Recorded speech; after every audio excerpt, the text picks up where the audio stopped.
Bismillahirrahmanirrahim. Assalamualaikum warahmatullahi wabarakatuh. Pada pertemuan kali ini, saya akan membahas tentang Activity Based Management atau manajemen berbasis aktivitas. Fokus pembahasan kita kali ini ada 4 macam, yaitu pertama saya akan membahas tentang konsep Activity Based Management. Di sana ada sub pembahasan tentang model Activity Based Management 2 dimensi dan hubungan antara Activity Based Management dan Activity Based Costing. Yang kedua adalah proses value analysis, terbagi menjadi 3 pembahasan, driver, activity analysis, activity performance measurement. Dan ketiga, bagaimana mengukur kinerja dari aktivitas, yaitu ada 5 cara untuk mengukur, ada value and non-value added, trend, kaizen, benchmarking, dan activity capacity management. Dan terakhir adalah activity-based customer supplier costing.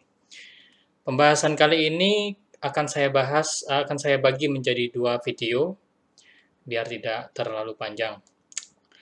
Dan tema yang saya bahas kali ini, sumbernya berasal dari buku Hansen Mowen, yaitu Managerial Accounting, edisi ke-8, terbitan tahun 2007. Ini masuk saja ke pembahasan yang pertama, yaitu tentang konsep dari Activity-Based Management. Activity-Based Management adalah system-wide integrated approach that focuses management attention on activities for improving customer value and profit. Jadi, manajemen berbasis aktivitas adalah suatu pendekatan yang terintegrasi dan sistematis, yang fokus bagaimana manajemen mengelola aktivitas yang bisa meningkatkan value bagi customer dan meningkatkan profit bagi perusahaan.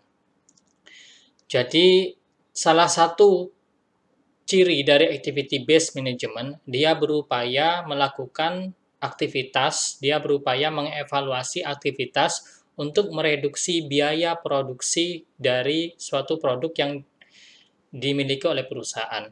Dengan cara mereduksi biaya yang dikeluarkan oleh perusahaan, maka perusahaan bisa meningkatkan profitabilitasnya. Jika perusahaan bisa mereduksi biaya produksinya, maka bisa ada kemungkinan bahwasanya perusahaan juga bisa menurunkan harga jual produk yang sudah dipasarkan, sehingga itu akan meningkatkan customer value. Customer value salah satunya bisa ditingkatkan dengan cara menurunkan customer sacrifice atau pengorbanan yang dilakukan oleh customer, termasuk membayar lebih sedikit dengan mendapatkan barang dengan kualitas yang sama, itu bisa dianggap dengan meningkatkan customer value. Mungkin yang selanjutnya yaitu ini adalah gambar dari model Activity-Based Management 2 dimensi. Jadi ini ada dimensi biaya dan ada dimensi proses. Dimensi biaya ini sudah kita bahas. Dimensi biaya adalah Activity-Based Costing. Jadi Activity-Based Management itu sudah termasuk di dalamnya adalah Activity-Based Costing. Sebagaimana sudah kita bahas pada pertemuan sebelumnya, Activity-Based Costing bagaimana mengatur sumber daya yang dimiliki oleh perusahaan, itu kemudian dibagi-bagi pada aktivitas yang dimiliki oleh perusahaan, dan aktivitas tersebut kemudian dibebankan kepada produk dengan cara yang akurat. Sehingga activity-based costing berupaya memberikan biaya produksi yang seakurat mungkin bagi perusahaan. Aspek yang kedua yaitu adalah proses dimension atau dimensi proses. Dimensi ini adalah dimensi yang berkenaan dengan mengelola aktivitas yang dimiliki oleh perusahaan. Pertama, perusahaan akan mengevaluasi aktivitas apa saja yang dilakukan oleh perusahaan. Kenapa aktivitas tersebut harus dilakukan? Dan seberapa baik aktivitas tersebut sudah dilakukan oleh para pekerja atau stakeholder yang ada di perusahaan.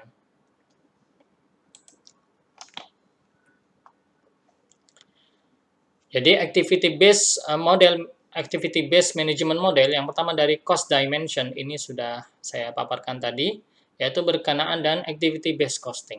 Jadi informasi berkenaan sumber daya, aktivitas, dan cost object. Jadi sumber daya akan dikonsumsi oleh aktivitas, aktivitas pada akhirnya akan dikonsumsi oleh objek biaya. Objek biaya tergantung, bisa berupa produk, kalau itu manufaktur, bisa berupa customer, kalau itu perusahaan yang bergerak di bidang jasa. Bisa juga supplier, yang akan kita bahas nanti di bagian akhir dari slide ini. Tujuan dari activity based model untuk cost dimension, yaitu activity based costing, yaitu adalah meningkatkan akurasi dari pembebanan biaya. Sebagaimana kita ketahui di pertemuan sebelumnya, ketika kita memakai plan wide rate dan departmental rate, maka hasilnya akan jauh lebih beda ketika kita menggunakan activity rate. Jadi, activity based management lebih rumit, tapi dia memberikan nilai penghitungan yang lebih akurat terkait biaya produk. Kemudian untuk proses dimension, ini adalah jadi activity based management itu adalah ABC++, karena ada tambahan proses dimension. Dia akan menggali tentang apa saja aktivitas yang dilakukan perusahaan, kenapa dilakukan, dan seberapa baik. Tujuannya adalah untuk melakukan pengurangan biaya. Jadi dari aktivitas itu akan diketahui, oh aktivitas perusahaan apa saja dan kenapa dilakukan. Apakah aktivitas-aktivitas tersebut menambah nilai bagi perusahaan? Apakah aktivitas-aktivitas tersebut tidak menambah nilai bagi perusahaan? Jika nanti diinventarisir, di data, dan ditemukan aktivitas yang tidak menambah nilai bagi perusahaan, maka bisa jadi aktivitas yang tidak menambah nilai bagi perusahaan tersebut akan dieliminasi atau dikurangi, sehingga itu pun akan mengakibatkan adanya pengurangan biaya yang berdampak nanti pada turunnya harga produksi dan harga jual. Tujuannya jelas, ini adalah untuk cost reduction dan ini memberikan kesempatan bagi perusahaan untuk terus-menerus melakukan continuous improvement atau pengembangan yang berkelanjutan. Jadi hubungan antara ABM dan ABC, ABM itu sudah memasukkan unsur dari ABC dan kemudian memperluasnya lagi ke tahap ya tadi adalah ada yang namanya proses dimension. Objektif, jadi kalau ABC, tujuan dari ABC hanya satu, ini saja, improving decision making with accurate cost information, memberikan informasi biaya seakurat mungkin. Tapi kalau ABM, tujuannya adalah sudah termasuk tujuan ABC. Yang kedua adalah reducing cost. Reducing cost dengan cara tadi menganalisis aktivitas dan mengeliminir aktivitas yang tidak memberikan nilai tambah bagi perusahaan. Ini adalah model implementasi ABM di perusahaan.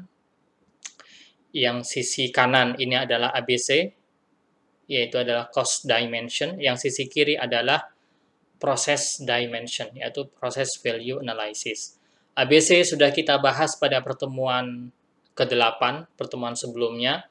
Pertemuan kali ini akan lebih menitik beratkan kepada sisi yang kiri, yaitu process value analysis. Di sini kita akan membahas tentang apa saja aktivitas yang dikerjakan oleh perusahaan, kenapa aktivitas tersebut dikerjakan, dan seberapa baik aktivitas tersebut dikerjakan oleh perusahaan.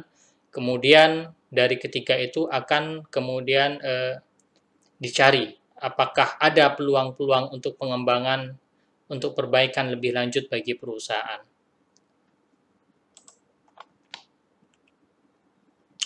Kita masuk pembahasan yang kedua, yaitu proses value analysis. Proses value analysis itu lebih menitik beratkan kepada aktivitas daripada biaya. Seperti yang kita singgung tadi. Ada 3 pembahasan, driver analysis, activity analysis, dan pengukuran kinerja aktivitas.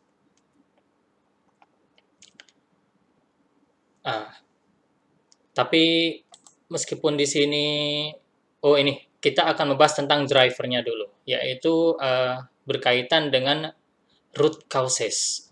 Kita mencari akar penyebab dari dilakukannya suatu aktivitas. Dengan memahami penyebab dari suatu aktivitas, kita bisa mengetahui nantinya aktivitas tersebut ini memberikan nilai tambah atau tidak bagi perusahaan. Contoh, perusahaan memiliki aktivitas yang namanya material handling. Dia memindah suatu produk dari satu tempat ke tempat yang lain. Aktivitas tersebut tentunya menimbulkan biaya. Dan sebaiknya memang material handling termasuk aktivitas yang perusahaan ingin tekan cost-nya. Yaitu bisa jadi, kenapa perusahaan memiliki banyak sekali biaya untuk material handling, bisa jadi akar masalahnya adalah karena layout dari pabrik yang buruk, sehingga menyebabkan perpindahan barang dari satu tempat ke tempat yang lain semakin banyak. Seandainya dari tempat produksi ke gudang lebih dekat, mungkin material handlingnya lebih sedikit. Atau contoh aktivitas yang kedua, yaitu aktivitas inspeksi. Aktivitas inspeksi menurut EBM itu dikategorikan sebagai aktivitas yang non-value added, tidak memberikan nilai tambah. Kenapa? Karena inspeksi itu terjadi karena adanya poor supplier quality. Karena ada kualitas dari supplier yang buruk. Karena supplier tersebut memproduksi barang yang beberapa mungkin buruk, sehingga inspeksi ketika barang tersebut datang diperiksa oleh bagian pemeriksa. Semakin banyak barang yang cacat, maka bisa jadi keesokan hari, inspeksi semakin sering dilakukan, dan itu menambah biaya bagi perusahaan. Akar masalahnya dari timbulnya biaya inspeksi tersebut adalah dari supplier yang buruk.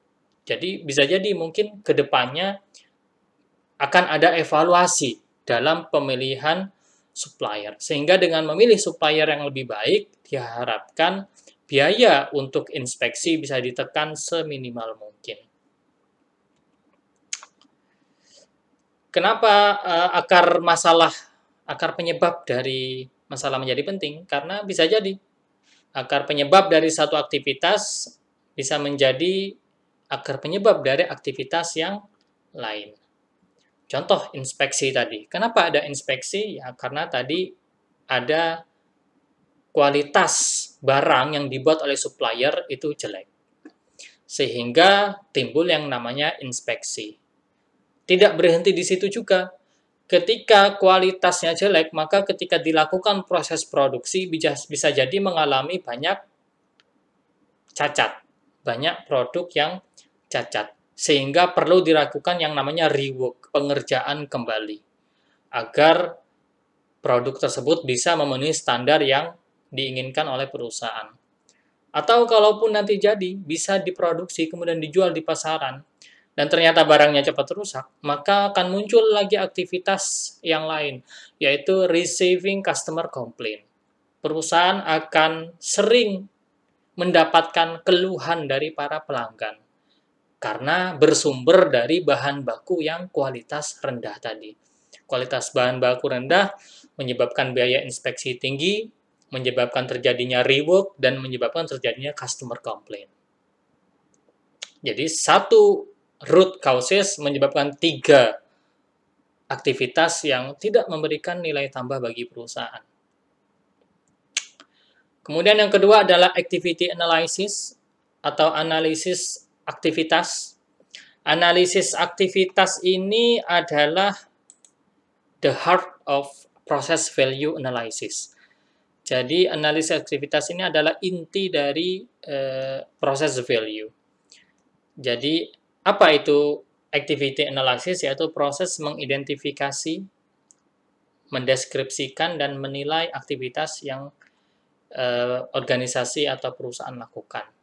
Material handling, material handling kemudian dideskripsikan bahwasanya material handling adalah memindah barang dari satu tempat ke tempat yang lain, kemudian dievaluasi apakah material handling tersebut cost-nya wajar ataukah terlalu banyak atau seperti apa.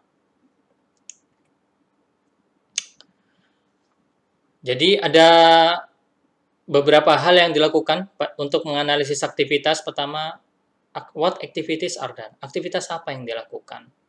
Berapa banyak orang yang melakukan aktivitas tersebut? Berapa banyak waktu dan sumber daya yang diperlukan untuk menjalankan aktivitas? Dan kemudian melakukan penilaian atas nilai dari suatu aktivitas bagi perusahaan. Ini yang penting. Apakah aktivitas tersebut value added atau non-value added? Dia memberikan nilai tambah bagi perusahaan atau tidak memberikan nilai tambah bagi perusahaan. Apa itu value added activities? Value added activities adalah aktivitas yang perlu bagi perusahaan untuk tetap bertahan dalam dunia usahanya, tetap bertahan dalam melakukan produksi. Misal, aktivitas yang wajib dilakukan karena memenuhi tuntutan hukum. Misal, perusahaan perlu meng-hire auditor untuk mengaudit laporan keuangannya, maka auditor sebenarnya dia inspeksi. Inspeksi berarti sebenarnya dia bukan termasuk non-value added, tapi karena mandatory, karena wajib berdasarkan hukum, perusahaan harus diaudit, maka itu menjadi value added. Atau juga value added yang sifatnya discretionary. Dan paling tidak itu harus memenuhi 3 syarat. Pertama, aktivitas tersebut menghasilkan perubahan, produces a change of state. Yang kedua, perubahan tersebut tidak bisa dicapai oleh aktivitas sebelumnya. Yang ketiga, aktivitas tersebut membuat aktivitas yang lain bisa dikerjakan. Dan aktivitas tersebut dilakukan untuk mencapai efisiensi yang sempurna.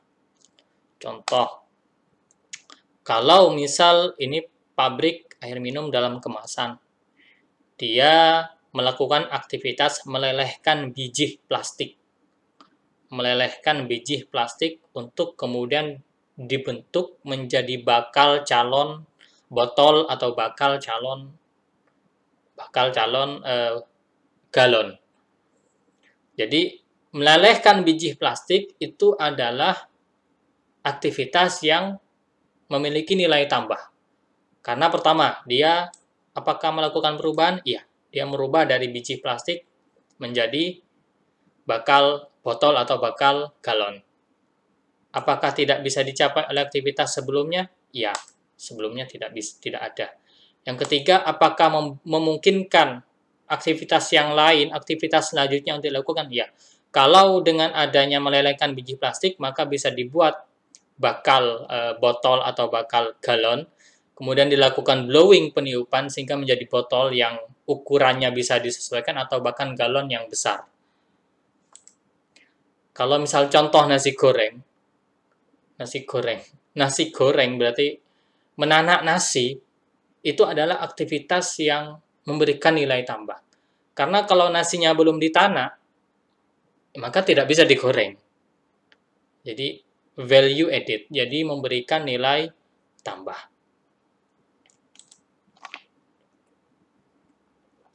Non-value added activities yaitu tidak perlu bagi perusahaan dan gagal untuk memenuhi ketiga syarat yang sudah disebutkan di atas.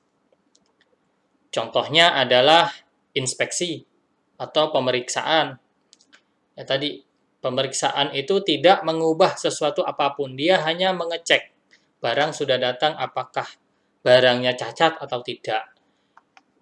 dia tidak memenuhi kriteria yang pertama, produces a change of state. Aktivitas yang lain seperti misal terjadinya rework atau pengerjaan kembali suatu barang. Jadi barang sudah diproduksi, kemudian dilihat terjadi cacat, kemudian masuk lagi ke bagian produksi untuk diproduksi ulang. Itu adalah aktivitas rework tersebut adalah aktivitas yang unnecessary, yang non-value added. Kenapa? Karena seharusnya dia sudah bisa dilakukan secara sempurna pada saat diproduksi yang pertama kali, tidak untuk diproduksi untuk kedua kali. Dia gagal memenuhi kriteria not achievable by preceding activities. Harusnya dengan preceding activities yang sebelumnya dia sudah selesai dan sudah bisa digunakan. Tapi karena terjadi kegagalan, ya maka harus dilakukan rework. Contoh non-value added activities, beberapa contohnya, ini ada 5 contoh. Scheduling, jadi menjadwalkan produksi, itu dianggap non-value added activities. Mungkin bisa menjadi, karena seharusnya perusahaan itu pengennya otomatis, jadi tidak perlu di-schedulekan. Moving, material handling, memindah satu tempat ke tempat yang lain, butuh tenaga manusia, juga butuh kendaraan, mungkin akan bisa hilang kalau menggunakan conveyor belt yang mengantarkan barang secara otomatis. Waiting, menunggu, jadi barangnya sudah ada tapi tidak langsung dipakai untuk proses produksi, itu memakan tempat untuk penyimpanan dan lain-lain. Inspecting, tadi saya sampaikan. Storing, apalagi kalau gudangnya nyewa, maka biaya untuk gudang yang dikeluarkan untuk sewa gudang itu adalah non-value added cost. Jadi storing adalah termasuk non-value added activities.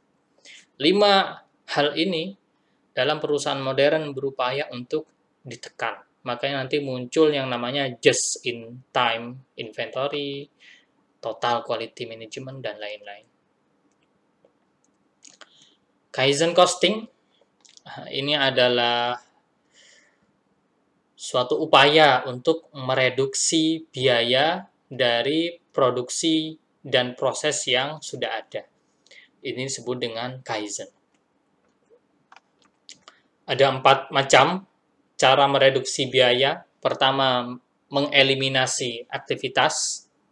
Jadi aktivitas yang tidak memiliki nilai tambah itu dieliminasi, dihilangkan 100%. Atau kalau tidak bisa dihilangkan 100%, maka cara yang kedua yaitu activity reduction, dikurangi sedikit demi sedikit.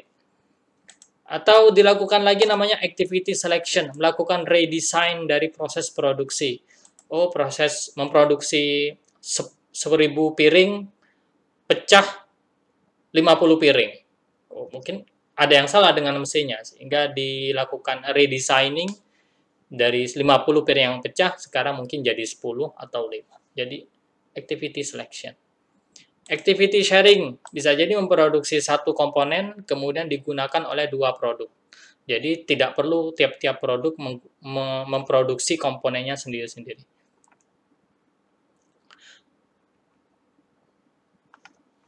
Dan ini adalah activity performance measurement, yaitu untuk, ini poin yang ketiga dari proses value analysis, yaitu mengukur kinerja aktivitas, mengukur seberapa baik aktivitas tersebut dikerjakan oleh perusahaan, baik ditinjau dari sisi menggunakan ukuran finansial maupun non-finansial. Ukuran finansial bisa jadi dari sisi efisiensi. Perusahaan dikatakan efisien jika bisa memproduksi barang dengan kualitas yang sama dengan menggunakan input yang lebih sedikit. Itu disebut dengan efisien. Atau ukuran keberhasilan yang kedua adalah kualitas. Kualitas adalah doing it right the first time. Jadi melakukan sesuatu dengan benar pada waktu pertama kali. Memproduksi langsung dengan memproduksi piring tadi langsung bagus dan tidak ada pecah. Nah, kalau sampai terjadi pecah, maka masuk lagi ke proses produksi, itu namanya rework. Yang ketiga, bisa jadi dari sisi waktu, time, semakin cepat, semakin baik, dengan kualitas yang dipertahankan. Mungkin itu video bagian pertama dari Activity Based Management. Insya Allah video yang kedua nanti kita akan membahas tentang pengukuran kinerja aktivitas dengan lebih detail dengan menggunakan angka-angka dan juga latihan soal.